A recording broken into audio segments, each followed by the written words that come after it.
ನೀವು ಈ ಕರಿಯರ್ಗೆ ನೀವೇ ಗೊತ್ತಿಲ್ಲದೆ ಬಂದು ಶುರು ಆದಾಗ you are still a college girl, ಓದ್ತಾ ಇರೋಂಥ ಒಂದು ಏಜ್ ಅದು. ಆ್ಯಂಡ್ ಅದು ಸುಮ್ಮನೆ ಬಂದಿದ್ದು ನೋಡಿದ್ರೆ ನಿಮ್ಮ ಪ್ರೊಫೆಷನ್ನೇ ಆಗೋಯ್ತಿದ್ದು. ಈಗ ಅನ್ಸುತ್ತೆ ಯಾವಾಗಾರು ಕಾಲೇಜ್ ಡೇಸ್ನ ಮಿಸ್ ಮಾಡ್ಕೊಂಡೆ ನಾನೇನಾರು, ಆ ಒಂದು ಅಕಾಡೆಮಿಕ್ ಲೈಫ್ ಇರುತ್ತಲ್ಲ? ಇಲ್ಲ, ಯಾಕೆ ಅಂತಂದ್ರೆ ನನಗೆ ಓದಕ್ಕೆ ಬರ್ತಿರ್ಲಿಲ್ಲ. ನಂಗೆ ಸಬ್ಜೆಕ್ಟ್ಸ್ಗಳೇ ಅರ್ಥ ಆಗ್ತಿರ್ಲಿಲ್ಲ. ಇವೇನು ಅಕೌಂಟ್ಸ್, ಇದೇನು ಬಿಸ್ನೆಸ್, ಅದೇ ಅರ್ಥ ಆಗ್ತಿರ್ಲಿಲ್ಲ ನನಗೆ. ನಂಬರ್ಸು ಅಂದರೆ ಆಗಲ್ಲ, ಮ್ಯಾಥಮೆಟಿಕ್ಸ್ ಅಂದರೆ ಅಲರ್ಜಿ ನನಗೆ. ನಮ್ಮಪ್ಪ ತಗೊಂಡೋಗಿ BCom ಹಾಕ್ಬಿಟ್ರು. ನಾನು ನಮ್ಮ ಅಪ್ಪಂಗೆ PUC ಹೇಳಿದ್ದೆ, ನಂಗೆ ಮ್ಯಾಥ್ಸ್ ಅಂದರೆ ಆಗಲ್ಲ, ಮ್ಯಾಥ್ಸ್ ಇಲ್ದಿರೋ ಸಬ್ಜೆಕ್ಟ್ ಯಾವ್ದಾದ್ರು ಇದ್ರೆ ನೋಡಿ ಅದಕ್ಕೆ ಹಾಕೋದು. ಆಯ್ತು ಅಂತದಕ್ಕೆ ನೋಡಿ ಹಾಕ್ತೀನಿ ಹಂಗೆ ಹಿಂಗೆ ಅಂದ್ಬಿಟ್ಟು ತಗೊಂಡೋಗಿ HEB ಅಂತ ಯಾವುದೋ ಒಂದು ಕಾಂಬಿನೇಷನ್ಗೆ ಹಾಕಿದ್ರು. ಆಮೇಲೆ HE ಅಂದರೆ ಹಿಸ್ಟ್ರಿ ಅಂದರೆ ಎಕನಾಮಿಕ್ಸು, B ಅಂದರೆ ಬಿಸ್ನೆಸ್. ಅಂದರೆ ಏನು ಅಂತ ನಾನು, ಅದೇನು ಮ್ಯಾಥ್ಸ್ ಅಲ್ಲ, ನಮ್ಮ ಅಪ್ಪಂಗೂ ಗೊತ್ತಿಲ್ಲ ಅಕೌಂಟ್ಸ್ ಅಂದರೆ ಮ್ಯಾಥ್ಸು ಅಂತ. ಆಮೇಲೆ ನಾನು ಕ್ಲಾಸಲ್ಲಿ ಹೋಗ್ಬಿಟ್ಟು ಕುತ್ಕೊಂಡೆ, why you take this subject, this combination ಅಂತ ಎಲ್ಲ ಮಕ್ಕಳನ್ನು ಕೇಳ್ತಿದ್ರು. ಅವು ಯಾವ, ನಾನು MBA ಮಾಡ್ಬೇಕಂತ ಇದ್ದೀನಿ, ನಾನು CA ಮಾಡ್ಬೇಕಂತ ಇದ್ದೀನಿ, ನಾನು ಆಡಿಟರ್ ಆಗಬೇಕು. ಆಡಿಟರ್ ಅಂದರೆ ನನ್ನ ಪ್ರಕಾರ ಏನು, ಆಡಿಯೋ ಕೇಳಿಸ್ಕೊಳ್ಳೋಣ ಆಡಿಟರ್ ಅಂದ್ಕೊಂಡಿದ್ದೆ ನಾನು.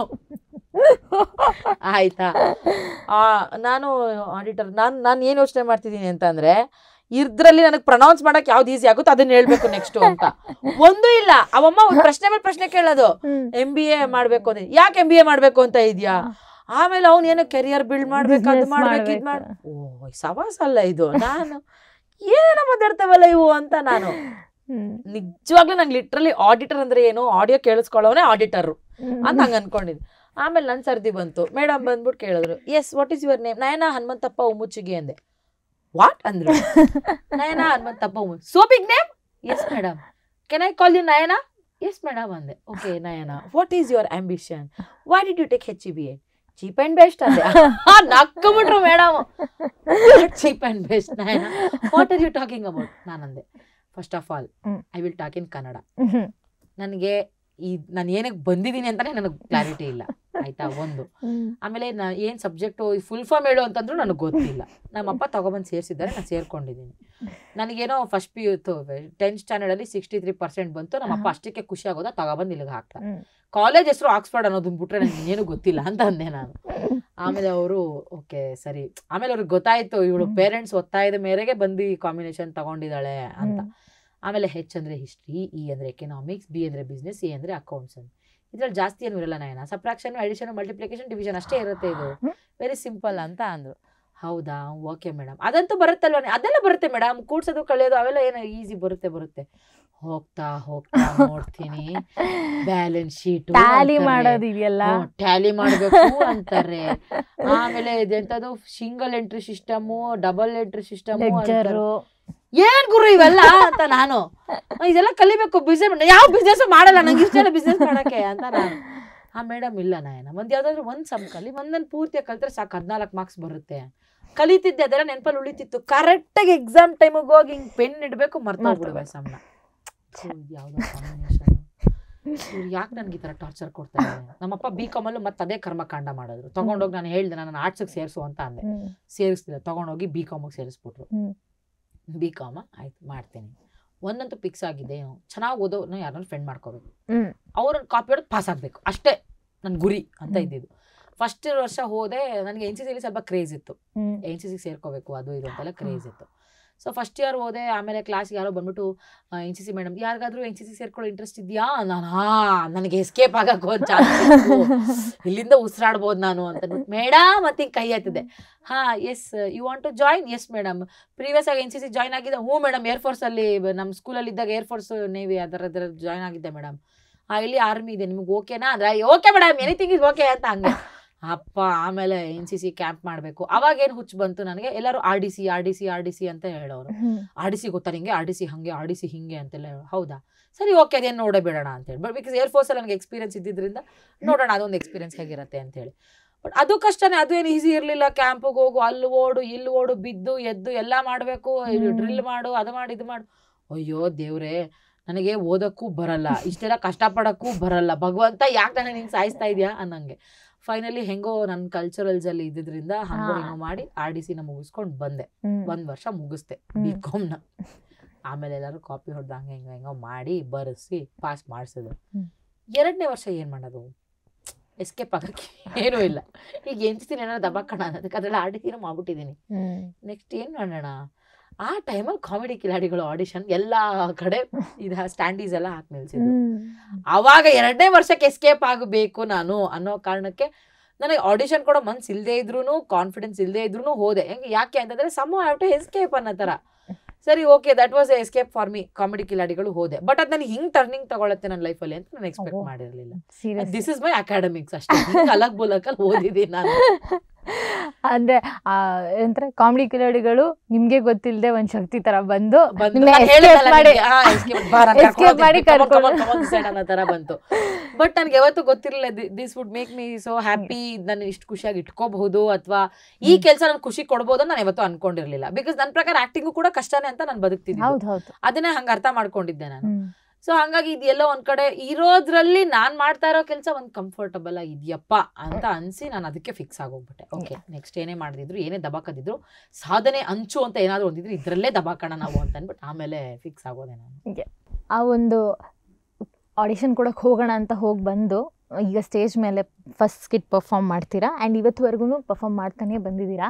ಈ ಒಂದು ಜರ್ನಿಲಿ ನಿಮ್ಮ ಕೋ ಆ್ಯಕ್ಟರ್ಸ್ ಹಾಗೆ ಜಡ್ಜಸ್ ಇವರೆಲ್ಲ ಎಷ್ಟು ಇಂಪಾರ್ಟೆಂಟ್ ರೋಲ್ ಪ್ಲೇ ಮಾಡಿದ್ದಾರೆ ಅನ್ಸುತ್ತೆ? ತುಂಬಾ ಇಂಪಾರ್ಟೆಂಟ್ ರೋಲ್ ಪ್ಲೇ ಮಾಡಿದ್ದಾರೆ. ಬಿಕಾಸ್ ಯಾಕೆ ಅಂತಂದ್ರೆ ಈಗ ಒಂದ್ ಒಳ್ಳೆ ಸಿನಿಮಾ ಆಗ್ಬೇಕು ಅಂತ ಅಂದ್ರೆ ಡೈರೆಕ್ಟರ್ ಒಬ್ರೇ ಇದ್ರೆ ಸಾಲದು. ಆ ಕತೆಗೆ ಸೂಕ್ತ ಆಗೋಂಗೆ ಒಬ್ಬ ಹೀರೋ ಹೀರೋಯಿನ್ ಇರ್ಬೇಕು, ಒಬ್ಬ ಕಾಮಿಡಿಯನ್ ಇರ್ಬೇಕು. Even a junior artist is also very important in cinema. So ಹಂಗೇನೆ ನಾನೊಬ್ಳು ಪಾತ್ರ ಮಾಡ್ತಾ ಇದ್ದೀನಿ, ಅದನ್ನ ಮೆಚ್ಕೊಂಡ್ರು ಅಂತಂದ್ರೆ ನನಗೆ ಅಷ್ಟೇ ಸಾಥ್ ಕೊಟ್ಟು ನಿಂತ್ಕೊಳ್ಳುವಂತಹ ಕೋ ಆಕ್ಟರ್ಸ್ ಕೂಡ ತುಂಬಾ ಇಂಪಾರ್ಟೆಂಟ್ ಆಗಿದ್ರು. ಅವ್ರಗಳಿಂದ ನನಗೇನೋ ಒಂದ್ ತಲೆಗೆ ಹೊಳ್ದಂಗ್ ಆಗ್ತಿತ್ತು ಅಥವಾ ಅವ್ರಿಗೇನೋ ಹೊಳ್ದಂಗ್ ಆಗ್ತಿತ್ತು, ಇದನ್ ಮಾಡೆ ಹಂಗ್ ಮಾಡಿ ಚೆನ್ನಾಗ್ ಬರುತ್ತೆ, ಹಿಂಗ್ ಮಾಡೆ ಚೆನ್ನಾಗ್ ಬರುತ್ತೆ ಅಂತ ಅವ್ರೊಂದಷ್ಟು ಟಿಪ್ಸ್ ಗಳನ್ನ ಕೊಡ್ತಿದ್ರು. ನಮ್ಮ ಅವರ ಕಾಂಬಿನೇಷನ್ಸ್ಗಳು ತುಂಬಾ ಚೆನ್ನಾಗಿ ವರ್ಕ್ ಆಗ್ತಿತ್ತು. ಬಿಕಾಸ್ ಕಾಮಿಡಿ ಕಿಲಾಡಿಲಿ ನಂದು ಜಿಜಿ ಅಣ್ಣಂದು, ನಂದು ಅನೀಶ್ ಅಂದು, ನಂದು ಪ್ರವೀಣ್ ಅಣ್ಣಂದು ತುಂಬಾ ಹಿಟ್ ಪೇರ್. ಎಮೋಷನ್ ಅಂತ ಬಂತಂದ್ರೆ ನಾನು ಅನೀಶ ಪ್ಲೇ ಮಾಡ್ತಿದ್ವಿ. ಸೊ ಅದು ಚೆನ್ನಾಗಿ ವರ್ಕೌಟ್ ಆಗೋಗ್ಬಿಟ್ಟಿತ್ತು. ಆಮೇಲೆ ನಮ್ಮಿಬ್ರಿಗೂ ಮಾತ್ರ ಬರೋದದು. ನಾವೇನಾದ್ರು ಒಂದು ಎಮೋಷನ್ ಸ್ಕಿಟ್ ಮಾಡಿ ನಾವೇ ಹೇಳ್ಬಿಡ್ತೀವಿ, ಸರ್ ಅನೀಶನ್ ಜೊತೆ ಮಾಡ್ತೀನಿ, ಅವ್ನು ಸರ್ ನಾಯನ ಜೊತೆ ಮಾಡ್ತೀನಿ ಅಂತ ಹೇಳ್ಬಿಡೋನು. ಹಂಗ ಅಷ್ಟು ಚೆನ್ನಾಗಿ ಜೆಲ್ ಆಗ್ಬಿಟ್ಟಿದ್ವಿ. ಈವನ್ ಟುಡೇ ನಮ್ಮಿಬ್ರು ನಾವು ಹಂಗೆ ಕರ್ಕೊಳ್ಳೋದೆ, ಮುದುಕಿ ಚೆನ್ನಾಗಿದೀಯೇನೆ, ನಾವು ಚೆನ್ನಾಗಿದೀನಿ ಕಣೆ, ಮುದುಕಿ ಅಂತ ಕರ್ಕೋತೀವಿ ನಾವಿಬ್ರು ಹಂಗೆ. ಸೊ ಕಾಮಿಡಿ ಅಂತ ಬಂದಾಗ ಇವನು ಪ್ರವೀಣ್ ಗಸ್ತಿ ಮತ್ತೆ ಜಿಜಿ ಅಣ್ಣ ಅವ್ರು ಚೆನ್ನಾಗಿ ನನಗೆ ಕೋಪಪ್ ಆಗ್ತಾ ಇದ್ರು. ಸೊ ಹಾಗಾಗಿ ಅವ್ರ ಪಾತ್ರ ತುಂಬಾ ಇಂಪಾರ್ಟೆಂಟ್. ಆಮೇಲೆ ನಮ್ಮ ಪ್ರತಿ ತಪ್ಪುಗಳನ್ನ ತಿದ್ದಿ ಇದು ಹಾಗಲ್ಲ, ಇದು ಹೀಗ್ ಬರ್ಬೇಕು, ನಯನ ನೀನ್ ತುಂಬಾ ಜೋರಾಗಿ ಮಾತಾಡ್ತಾ ಇದೀಯಾ, ತುಂಬಾ ಫಾಸ್ಟ್ ಆಗಿ ಮಾತಾಡ್ತಿದ್ಯಾ, ಜನರಿಗೆ ಅದು ಗೊತ್ತಾಗ್ತಿಲ್ಲ. ಆಮೇಲೆ ಎಚ್ಚರಿಸೋರು, ಮೊನೋಟನಿ ಆಗ್ತಾ ಇದೆ, ಪ್ರತಿ ಎಪಿಸೋಡ್ ಅಲ್ಲೂ ಒಂದೇ ತರ ಆಕ್ಟ್ ಮಾಡ್ತಿದ್ದೆ, ಮೊನೋಟನಿ ಆಗ್ತಿದೆ, ಗಿವ್ ಸಮಥಿಂಗ್ ಏನಾದ್ರು ಚೇಂಜ್ ಮಾಡ್ಕೋ ಅಂತೆಲ್ಲ ಅವರು ಕೊಟ್ಟಂತಹ ಒಂದಷ್ಟು ಟಿಪ್ಸ್ಗಳು, ಆ ಎಚ್ಚರಿಕೆ ಗಂಟೆಗಳು ನಮ್ಮನ್ನ ಬದಲಾಯಿಸ್ತಾ ಹೋಯ್ತು. ಸೊ ನಯನ ಕಾಮಿಡಿನೂ ಮಾಡ್ಬೋದು, ಅವಳು ಟ್ರಾಜಿಡಿನೂ ಮಾಡ್ಬೋದು, ಅವಳು ವಿಲ್ಲನ್ ತರಾನು ಮಾಡ್ಬೋದು ಅನ್ನೋದನ್ನ ತೋರಿಸ್ಕೊಟ್ಟವ್ರೆ ಅಷ್ಟು ಜನ. ನಯನ ಇಸ್ ಹೆಂಗೆ ಅಂತಂದ್ರೆ ಅವಳೊಂದು ಪಪೆಟ್ ಅಷ್ಟೇನೆ. ನನ್ನನ್ನು ಹಿಂಗೆಲ್ಲ ಆಡಿಸಿದವ್ರೆ ನನ್ನ ಸುತ್ತಮುತ್ತದ ಆರ್ಟಿಸ್ಟ್ಗಳು, ಜಡ್ಜಸ್ರು.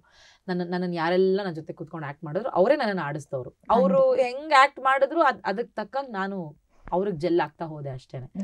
ನಂದೇನು ಮುಖ್ಯ ಪಾತ್ರ ಇಲ್ಲ, ಅವರೇ ನನಗೆ ಮುಖ್ಯ ಪಾತ್ರಗಳು. ಖಂಡಿತ. ಆ್ಯಂಡ್ ಈಗ ಸದ್ಯಕ್ಕೆ ಅಂದರೆ ಆ ಜರ್ನಿ ಎಲ್ಲ ಬಂದು ಸಿನಿಮಾಗಳನ್ನ ಮಾಡ್ತಾ ಇದ್ದೀರಾ, ಯಾವ ರೀತಿ ಪಾತ್ರಗಳನ್ನ ಮಾಡಬೇಕು ಅನ್ನೋ ಒಂದು ಹಂಬಲ ಇದೆ. ಆ್ಯಂಡ್ ಆಲ್ಸೋ ಈಗ ಸದ್ಯಕ್ಕೆ ಯಾವ್ಯಾವ ಪ್ರಾಜೆಕ್ಟ್ಸ್ ರೆಡಿ ಇದೆ ನೀವು ವರ್ಕ್ ಮಾಡಿರೋ ಸಿನಿಮಾ ರಿಲೀಸ್ಗೆ? ಆಕ್ಚುಲಿ ಎಲ್ಲ ರಿಲೀಸ್ ಆಗೋಗ್ಬಿಟ್ಟಿದೆ ಇವಾಗ. ಸೊ ಈಗ ಮತ್ತೆ ಸ್ಟಾರ್ಟಿಂಗ್ ಇಂದ ಶುರು ಮಾಡ್ಬೇಕು. ಒಂದಷ್ಟು ಸಿನಿಮಾಗಳೀಗ ಬರ್ತಾ ಇದಾವೆ. ಅದನ್ನ ಈಗ ನೋಡಿ ಈಗ ನಾನು ಪ್ರಿಪೇರ್ ಆಗ್ಬೇಕು. ಈಗ ಓಕೆ ಸಿನಿಮಾಗಳು ಬರ್ತಾ ಇದೆ ಮಾಡ್ಬೇಕು ಅಂತ ಹೇಳಿ. ಬಿಕಾಸ್ ಆ ಮಗು ಆದ್ಮೇಲೆ ಒಂದಷ್ಟು ಕಡಿಮೆ ಮಾಡ್ಬಿಟ್ಟಿದ್ದೆ, ಅವಳಿಗೆ ಸ್ವಲ್ಪ ಟೈಮ್ ಕೊಡ್ಬೇಕು ಅನ್ನೋ ಕಾರಣಕ್ಕಾಗಿ. ಹಾಗಾಗಿ ಕ್ರಮೇಣ ಕಡಿಮೆ ಮಾಡ್ಬಿಟ್ಟಿದ್ದೆ. ಬಟ್ ಇವಾಗ ಈಗ ಮತ್ತೆ ಮತ್ತೆ 0 ಇಂದ ಸ್ಟಾರ್ಟ್ ಮಾಡ್ಬೇಕು ನನ್ನ ಜರ್ನಿ ಲಿಟ್ರಲಿ. ಸೊ ಅದನ್ನ ಒಂದೀಗ ಶುರು ಮಾಡ್ತಾ ಇದ್ದೀನಿ. ಒಂದಷ್ಟು ಪ್ರಾಜೆಕ್ಟ್ಸ್ಗಳು ಗೊತ್ತಿರೋರ ಜೊತೆಗೇನೆ ಮಾಡೋರು, ಅವರೆಲ್ಲರೂ ಕೇಳ್ತಾ ಇದ್ದಾರೆ, ರೆಡಿ ಇದ್ದೀರಾ, ಮಾಡ್ತೀರಾ ನೀವು ಹೇಗೆ ಅಂತ. ನಾನು ಅದಕ್ಕೆ ಎಸ್ ಸರ್ ಮಾಡ್ತೀನಿ, ನನಗೆ ರೆಡಿ ಇದ್ದೀನಿ. ಲೈಕ್ ಫ್ರಮ್ ಮೈಂಡ್ ಎಲ್ಲಾನು ಮೆಂಟಲಿನೂ ರೆಡಿ ಆಗಿದ್ದೀನಿ, ಎಲ್ಲಾನು ಪಾಸಿಟಿವ್ ಆಗಿ ಇಟ್ಕೊಂಡಿದ್ದೀನಿ ಸರ್, ಬರ್ತೀನಿ ನಾನು ಮತ್ತೆ ಕೆಲಸ ಮಾಡೋಕ್ಕೆ ಅಂತ ಹೇಳಿದ್ದೀನಿ. ಸೊ ಹಾಗಾಗಿ ಸರಿ ಆಯ್ತು ಓಕೆ ಅಂತ ಈಗ ಮತ್ತೆ ಕ್ರಮೇಣ ಸೀರಿಯಲ್ಗಳು ಸಿನಿಮಾಗಳೆಲ್ಲ ಸ್ಟಾರ್ಟ್ ಆಗ್ತಾ ಇದೆ. ಏಪ್ರಿಲ್ ಇಂದ ಶುರು ಆಗತ್ತೆ ಅವೆಲ್ಲ. ಸೊ ಸರಿ ಆಯ್ತು ಅಂತ ಹಾಗೆಲ್ಲ ಶುರು ಹಾಕೋಂತ ಬರುತ್ತೆ, ಈಗ ಒಂದೊಂದೇ ಬರುತ್ತೆ. ಬಟ್ ನನಗೇನು ಅಂತಂದ್ರೆ ಲೈಫಲ್ಲಿ ಒಂದು ವಿಲನ್ ಕ್ಯಾರೆಕ್ಟರ್ ಮಾಡಬೇಕು. ನೋಡಿದ್ರೆ ಜನ ಥಿಯೇಟರ್ ಹೊರಗಡೆ ಬಂದ್ರೆ ಎಲ್ಲಾದ್ರೂ ಯಾವಳ ಗುರು ಇವಳು ಅನ್ನೋ ತರ. ಯಾಕೆ ಅಂತಂದ್ರೆ ನನ್ಗ ಎಕ್ಸ್ಪೀರಿಯನ್ಸ್ ಆಗಿದೆ. ಏನು ಅಂತಂದ್ರೆ ನಾನು ಭೀಮಾ ಸಿನಿಮಾ ನೋಡೋದಕ್ಕೆ ಹೋಗಿದ್ದೆ, ದುನಿಯಾ ವಿಜಯ್ ಸರ್ದು. ಆ ಭೀಮಾ ಸಿನಿಮಾ ನೋಡಕ್ ಹೋದಾಗ ನಂಗೆ ಆ ಸಿನಿಮಾದಲ್ಲಿ ತುಂಬಾ ಇಷ್ಟ ಆದ ಪಾತ್ರ, ನನ್ನನ್ನ ತುಂಬಾ ನೋಡ್ಬೇಕು ಇವ್ರಿಗೋಸ್ಕರ ಈ ಸಿನಿಮಾನ ಅಂತ ಅನ್ಸಿದ್ದು ಪೊಲೀಸ್ ಕ್ಯಾರೆಕ್ಟರ್ ಮಾಡಿದ್ದು ಗಿರಿಜಾ ಮೇಡಮ್ ಕ್ಯಾರೆಕ್ಟರ್. ಸೊ ಆ ಕ್ಯಾರೆಕ್ಟರ್ನ ನೋಡಿದಾಗ ನಂಗೆ ಹೊರಗಡೆ ಬಂದಾಗ ಅವ್ರಿಗೆ ಒಂದು ಆ ಗಾಂಚಲಿ ಮಾತಾಡ್ತಾರಲ್ಲ, ಏನಾ ಶುಂಠಿನ ಅರ್ಧ ಪಲಾಗ್ ಹಾಕ್ಬಿಡ್ತೀನಿ ಅಂತಾರಲ್ಲ, ಆ ಕೆಲವು ಡೈಲಾಗ್ಸ್ಗಳು ನಂಗೆ ತುಂಬಾ ಇಷ್ಟ ಆಗೋದು. ಆಮೇಲೆ ಅದೇನ್ ಆಟಿಟ್ಯೂಡ್ ಮೇಂಟೈನ್ ಮಾಡಿದ್ದಾರೆ ಅವರು, ಆ ಗತ್ತು ಗೈರತ್ತು ಅದೆಲ್ಲ ಸಖತ್ತಾಗಿ ಕಾಣೋದು. ಸೊ ಅವ್ರನ್ನ ನೋಡಿ ನಾನು ಇನ್ಫ್ಲೂಯೆನ್ಸ್ ಆಗ್ಬಿಟ್ಟೆ, ಮಾಡಿದ್ರೆ ಈ ತರದೊಂದು ಕ್ಯಾರೆಕ್ಟರ್ ಮಾಡ್ಬೇಕು ಗುರು ಅಂತ. ಸೊ ಆ ತರದ್ ಒಂದು ಹಂಗ್ ಅನಿಸ್ಬೇಕು ಥಿಯೇಟರ್ ಹೊರಗಡೆ ಬಂದಾಗ. ನೀವ್ ಯಾವ ತರ ಎಕ್ಸ್ಪೀರಿಯನ್ಸ್ ಮಾಡಿದೀರಾ? ಲೈಕ್ ಯಾವ್ದಾರ ಒಂದ್ ಕ್ಯಾರೆಕ್ಟರ್ ನೋಡಿರ್ತೀರ, ಇಡೀ ಸಿನಿಮಾ ನಾವ್ ಹಂಗೆ ಆಡ್ತಿರ್ತೀವಿ ಲಿಟ್ರಲಿ ಅಲ್ವಾ? ಅವ್ರ ಹೊರಗಡೆಯಿಂದ ಬಂದಾಗ ನಾನೊಂಥರ ಗಿರ್ಜಾ ಆಗೋಗ್ಬಿಟ್ಟಿದ್ದೆ ಥಿಯೇಟರ್ ಹೊರಗಡೆ ಬಂದಾಗ. ಹಂಗೆ ಜನರಿಗೆ ನನ್ ಪಾತ್ರ ನೋಡಿದಾಗ ಹಂಗ ಅನಿಸ್ಬೇಕು, ಇವಳೆಲ್ಲಾದ್ರೂ ಸಿಕ್ಕರೆ ಸಾಯಿಸ್ಬಿಡ್ತೀನಿ ಗುರು ಅನಿಸ್ಬೇಕು. ಹಂಗೆ ಇರ್ಬೇಕು ಯಾವ್ದಾದ್ರು ಒಂದ್ ಪಾತ್ರ. ತುಂಬಾ ವಿಲನ್ ಕ್ಯಾರೆಕ್ಟರ್ಗಳ ಮೇಲೆ ನನ್ಗೆ ಸ್ವಲ್ಪ ಜಾಸ್ತಿ ಇಷ್ಟ. ಸೊ ಹಂಗಾಗಿ ಆ ಕ್ಯಾರೆಕ್ಟರ್ ಮಾಡ್ಬೇಕು ಅಂತ ಆಸೆ ಇದೆ.